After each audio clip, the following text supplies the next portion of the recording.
Hey guys, मैं एकलव्य आज आपको काउजेटिव वर्ब्स पार्ट 15 पढ़ाने जा रहा हूँ।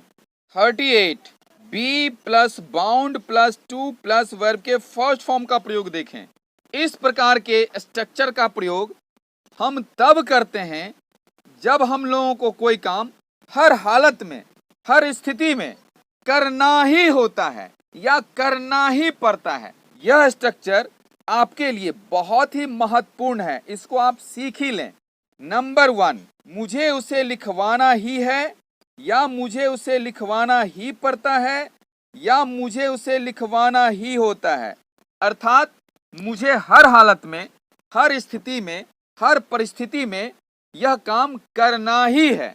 इस सेंटेंस में देखें, पहली सबसे महत्वपूर्ण बात यह है कि क्रिया के द्वितीय प्रेरणार्थक रूप का प्रयोग हुआ है और दूसरी सबसे महत्वपूर्ण बात यह है कि सब्जेक्ट मुझे के अलावा इस वाक्य में एक ऑब्जेक्ट उसे ऐसा है जिसके साथ को का चिन्ह लगा हुआ है। आप चाहें तो उसे के जगह पर आप उसको भी लिख सकते हैं। इसलिए इस सेंटेंस का अनुवाद हम लोग काउजेटिव वर्ब के थर्ड स्ट्रक्चर पर करते हैं। I am bound to get him written या I am bound to have him written या I am compelled to get him written या I am compelled to have him written। Number 2, मुझे तुम्हें पिटवाना ही है या मुझे तुमको पिटवाना ही पड़ता है या मुझे तुमको पिटवाना ही होता है। इस वाक्य में पहली सबसे महत्वपूर्ण बात यह है कि क्रिया के द्वितीय प्रेरणार्थक रूप का प्रयोग हुआ है और दूसरी सबसे महत्वपूर्ण बात यह है कि सब्जेक्ट मुझे के अलावा तुम्हें एक ऐसा ऑब्जेक्ट है कि इसके साथ को का चिन्ह लगा हुआ है। यदि आप चाहें तो तुम्हें के जगह पर तुमको भी कह सकते हैं, मुझे तुमको पिटवाना ही है। इसलिए इस सेंटेंस का अनुवाद हम लोग काउजेटिव वर्ब के थर्ड स्ट्रक्चर के आधार पर करते हैं। I am bound to have you beaten या I am bound to get you beaten या I am compelled to have you beaten या I am compelled to get you beaten। 39 should के बाद be plus bound plus to plus verb के first form का प्रयोग देखें। Number 1, तुम्हें उसे लिखवाना ही चाहिए। इस वाक्य में पहली सबसे महत्वपूर्ण बात यह है कि क्रिया के द्वितीय प्रेरणार्थक रूप का प्रयोग हुआ है और दूसरी सबसे महत्वपूर्ण बात यह है कि सब्जेक्ट तुम्हें के अलावा एक ऑब्जेक्ट उसे ऐसा है जिसके साथ को का चिन्ह लगा हुआ है। आप चाहें तो उसे के जगह पर उसको भी कह सकते हैं, उसको भी लिख सकते हैं। इसलिए इस वाक्य का अनुवाद हम लोग काउजेटिव वर्ब के थर्ड स्ट्रक्चर के आधार पर करेंगे। I should be bound to get him written या I should be bound to have him written. Number 2, उसे तुम्हें पिटवाना ही चाहिए। इस वाक्य में पहली सबसे महत्वपूर्ण बात यह है कि क्रिया के द्वितीय प्रेरणार्थक रूप का प्रयोग हुआ है और दूसरी सबसे महत्वपूर्ण बात यह है कि सब्जेक्ट उसे के अलावा तुम्हें एक ऐसा ऑब्जेक्ट है जिसमें को का चिन्ह लगा हुआ है। यदि आप चाहें तो तुम्हें के जगह पर तुमको भी लिख सकते हैं या बोल सकते हैं। इसलिए इस वाक्य का अनुवाद हम लोग काउजेटिव वर्ब्स के थर्ड स्ट्रक्चर के आधार पर करते हैं। I should be bound to have you beaten या I should be bound to get you beaten या I should be compelled to have you beaten या I should be compelled to get you beaten।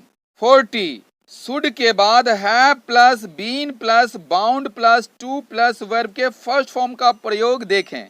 यहाँ आप देखें, should के बाद present perfect का pattern use हुआ है।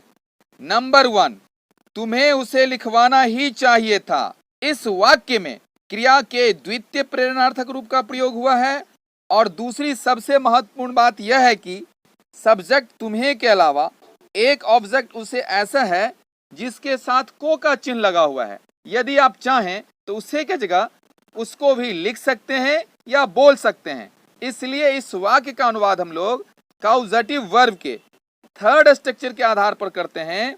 आई should have been bound to get him written या I should have been bound to have him written. Number 2, उसे तुम्हें पिटवाना ही चाहिए था। इस वाक्य में देखें, क्रिया के द्वितीय प्रेरणार्थक रूप का प्रयोग हुआ है और दूसरी सबसे महत्वपूर्ण बात यह है कि इस सेंटेंस में सब्जेक्ट उसे के अलावा एक ऑब्जेक्ट तुम्हें ऐसा है जिसके साथ को का चिन्ह लगा हुआ है। यदि आप चाहें तो तुम्हें को तुमको भी लिख सकते हैं या तुमको भी बोल सकते हैं। इसीलिए इस वाक्य का अनुवाद हम लोग कॉजेटिव वर्ब्स के थर्ड स्ट्रक्चर के आधार पर करते हैं। I should have been bound to have you beaten, या I should have been bound to get you beaten, या I should have been compelled to have you beaten, या I should have been compelled to get you beaten। 41, begin plus to plus verb के first form का प्रयोग देखें या start plus verb के fourth form का प्रयोग देखें। नंबर 1, तुम उसे लिखवाने लगते हो या तुम उसको लिखवाने लगते हो, या तुम उसे लिखवाना शुरू करते हो या तुम उसे लिखवाना आरंभ करते हो। इस वाक्य में पहली सबसे महत्वपूर्ण बात यह है कि क्रिया के द्वितीय प्रेरणार्थक रूप का प्रयोग हुआ है और सब्जेक्ट तुम के अलावा एक ऑब्जेक्ट उसे ऐसा है जिसके साथ को का चिन्ह छिपा हुआ है। यदि आप चाहें तो उसे के जगह पर आप उसको भी लिख सकते हैं या बोल सकते हैं। इसलिए इस वाक्य का अनुवाद हम लोग कॉजेटिव वर्ब्स के थर्ड स्ट्रक्चर के आधार पर करेंगे। You begin to get him written, या you start getting him written, या you begin to have him written, या you start having him written। Number 2, वह अपने भाई को पिटवाने लगती है।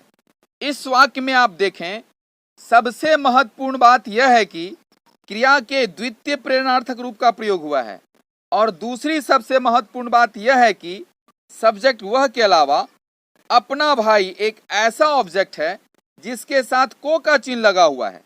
इसलिए इस वाक्य का अनुवाद हम लोग कॉजेटिव वर्ब्स के थर्ड स्ट्रक्चर के आधार पर करते हैं। She begins to have her brother beaten, या she starts having her brother beaten, या she begins to get her brother beaten, या she starts getting her brother beaten. 42, should के बाद begin plus to plus verb के first form का प्रयोग देखें या शुड के बाद स्टार्ट प्लस वर्ब के फोर्थ फॉर्म का प्रयोग देखें। नंबर 1, तुम्हें उसे लिखवाने लगना चाहिए या तुम्हें उसको लिखवाने लगना चाहिए लेकिन तुमने लिखवाया नहीं। इस सेंटेंस में देखें, पहली सबसे महत्वपूर्ण बात यह है कि क्रिया के द्वितीय प्रेरणार्थक रूप का प्रयोग हुआ है और दूसरी सबसे महत्वपूर्ण बात यह है कि सब्जेक्ट तुम्हें के अलावा उसे एक ऐसा ऑब्जेक्ट है जिसके साथ को का चिन्ह छिपा हुआ है। इसलिए इस सेंटेंस का अनुवाद हम लोग कॉजेटिव वर्ब के थर्ड स्ट्रक्चर के आधार पर करेंगे। You should begin to get him written, या you should start getting him written, या you should begin to have him written, या you should start having him written. Number 2, उसे अपने भाई को पिटवाने लगना चाहिए। इस वाक्य में पहली सबसे महत्वपूर्ण बात यह है कि क्रिया के द्वितीय प्रेरणार्थक रूप का प्रयोग हुआ है और दूसरी सबसे महत्वपूर्ण बात यह है कि सब्जेक्ट उसे के अलावा अपना भाई एक ऐसा ऑब्जेक्ट है जिसके साथ को का चिन्ह लगा हुआ है। इसलिए इस सेंटेंस का अनुवाद हम लोग कॉजेटिव वर्ब के थर्ड स्ट्रक्चर के आधार पर करते हैं। She should begin to have her brother beaten, या she should start having her brother beaten, या she should begin to get her brother beaten, या she should start getting her brother beaten. 43, should plus have plus began plus to plus verb के first form का प्रयोग देखें या should plus have plus started plus verb के fourth form का प्रयोग देखें। नंबर 1, तुम्हें उसे लिखवाने लगना चाहिए था या तुम्हें उसको लिखवाने लगना चाहिए था। इस वाक्य में पहली सबसे महत्वपूर्ण बात यह है कि क्रिया के द्वितीय प्रेरणार्थक रूप का प्रयोग हुआ है और दूसरी सबसे महत्वपूर्ण बात यह है कि सब्जेक्ट तुम्हें के अलावा उसे एक ऐसा ऑब्जेक्ट है जिसके साथ को का चिन्ह छिपा हुआ है। यदि आप चाहें तो उसे के जगह पर आप उसको भी लिख सकते हैं या उसको भी बोल सकते हैं। इसलिए सेंटेंस का अनुवाद हम लोग काउजेटिव वर्ब के थर्ड स्ट्रक्चर के आधार पर करते हैं। You should have begun to get him return, या you should have started getting him return, या you should have begun to have him return, या you should have started having him return. Number 2, उसे अपने भाई को पिटवाने लगना चाहिए था। इस वाक्य में पहली सबसे महत्वपूर्ण बात यह है कि क्रिया के द्वितीय प्रेरणार्थक रूप का प्रयोग हुआ है, और दूसरी सबसे महत्वपूर्ण बात यह है कि इसमें सब्जेक्ट उसे के अलावा एक ऑब्जेक्ट अपना भाई ऐसा है जिसके साथ को का चिन्ह लगा हुआ है। इसलिए इस सेंटेंस का अनुवाद हम लोग काउजेटिव वर्ब के थर्ड स्ट्रक्चर के आधार पर करते हैं। She should have begun to have her brother beaten, या she should have started having her brother beaten, या she should have begun to get her brother beaten, या she should have started getting her brother beaten.